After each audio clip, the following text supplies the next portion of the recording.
You have given this feeling a name. You call it anxiety. And once named, it slowly became something you believe you are fighting. Something that entered your life without permission. Something that defines your weakness. But notice how easily the name settled into your identity.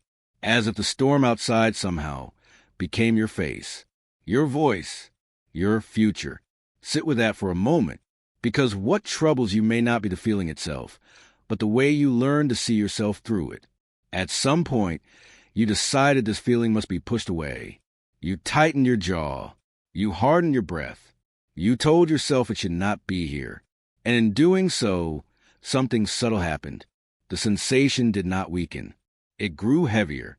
What was once a passing wave became a weight you carried. Not because it was strong, but because you were resisting it. This is the quiet cost of inner battle. The body grows tired. The mind grows sharp and narrow. And slowly, suffer replaces fear, not as punishment, but as consequence. If you look closely, you will notice something important. The feeling comes and goes, but something stays behind. Something holds on. Anxiety does not chain you by itself. It moves freely like breath. The chain is invisible because it feels like protection. You cling to the idea that this feeling means something about you, about danger, about failure, about who you are, and that clinging tightens a loop. Not the emotion, but the attachment to it. Fear becomes powerful only when it is followed, when it is believed, when it is carried forward in thought. What binds you is not the storm. It is the hand that refuses to let it pass.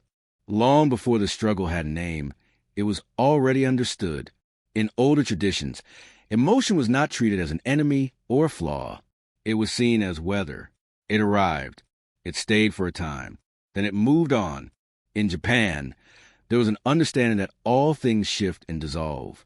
Mujo, nothing remains fixed long enough to own you. Fear was not personal. Anxiety was not identity. They were signs of movement. Somewhere along the way, this language was forgotten, and what was once natural became something you believed had to be corrected. There's a force that rarely announces itself. It does not shout. It does not rush. It simply sits behind your thoughts and gives them weight. Attachment. It decides what must stay and what must leave. It tells the mind what to protect and what to fear losing. When attachment forms around anxiety, the feeling gains authority. It becomes a signal you obey, a story you repeat, a warning you trust more than your own presence. In old warrior paths, this was understood without explanation. A samurai who clung to victory lost clarity. One who clung to life lost timing. The grip itself created tension. Muscles tightened before the strike. Breath shortened before the moment. The body revealed what the mind refused to see. Attachment always announces itself through strain. The monk knew the same truth in silence. When the mind grasps, it fractures. Thought multiplies. Identity hardens. You begin to defend something that was never stable to begin with. A feeling, an image of self, a future that has not arrived. Non-grasping was not passivity. It was precision, stillness without collapse. When nothing is held, nothing pulls you off center. Anxiety loses its command because there is no structure for it to rule. It arrives, but it finds no throne, no permission to stay, only space. This system has always been at work. You were never trapped by emotion. You were governed by what you refuse to release. There is a moment when something loosens, not through effort, but through seeing. You notice the feeling arise, and for first time, you do not move toward it or away from it. You remain where you are. The mind stays open. The body stays quiet. This is not control. It is absence of grasping. In this state, emotion is no longer command. It is information passing through awareness. Thoughts appear, but they are not followed. Sensation moves, but it is not owned.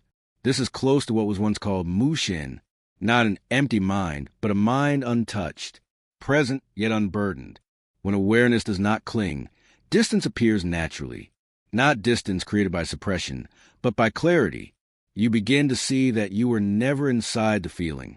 The feeling was moving inside you, and movement cannot imprison what does not hold it. Nothing dramatic happens here.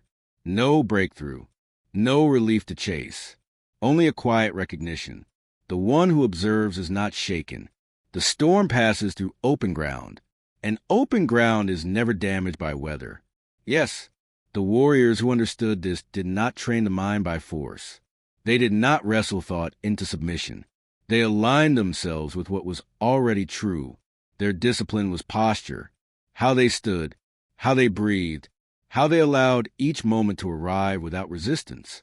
Anxiety, to them, was not an enemy. It was energy, movement in the system.